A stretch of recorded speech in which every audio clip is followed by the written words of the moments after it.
বিভিন্ন ধরনের হ্যারাসমেন্ট করেছে, সেই গল্পগুলো আমরা জানি।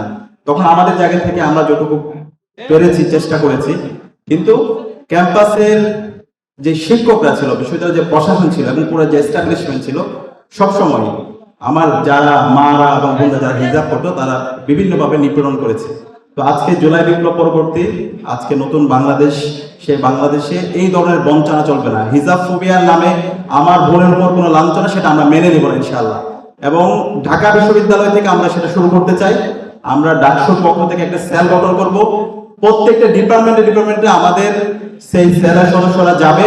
কোন শিক্ষক অথবা বিশ্ববিদ্যালয়ের প্রশাসনের যদি কোনো কর্মচারী কর্মকর্তা আমার বোনদেরকে হিজাব পরার কারণে কেউ যদি হ্যারাসমেন্ট করে কোনো ধরনের অভিযোগ পায়, আমরা তাদের বিরুদ্ধে আইনগত ব্যবস্থা নেব ইনশাআল্লাহ। আপনারা কি আমাদের সাথে থাকবেন ইনশাআল্লাহ? পদ্মা সেতু, মেট্রো রেল এবং এলিভেটেড এক্সপ্রেসওয়ে নির্মাণের গর্বিত অংশীদার বসুন্ধরা সিমেন্ট। আমাদের এই ঢাকা বিশ্ববিদ্যালয় থেকে আমরা শুরু করব এবং সারা বাংলাদেশে আমরা সেটা ছড়িয়ে দেব। আমরা বলতে চাই, ডাকসুর সময় আমরা বলেছিলাম আমরা সবার জন্য একটা নিরাপদ ক্যাম্পাস করতে চাই।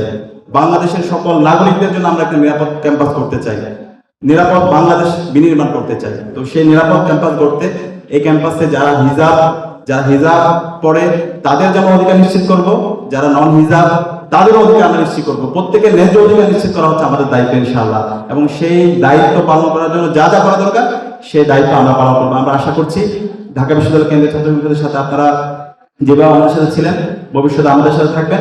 আপনাদেরকে সাথে নিয়ে আমরা সকল মানুষের ন্যায্য অধিকার, ইনসাফ ভিত্তিক একটি বাংলাদেশ, ইনসাফ ভিত্তিক একটি ক্যাম্পাস, একটি নিরাপদ ক্যাম্পাস নির্মাণ করবো।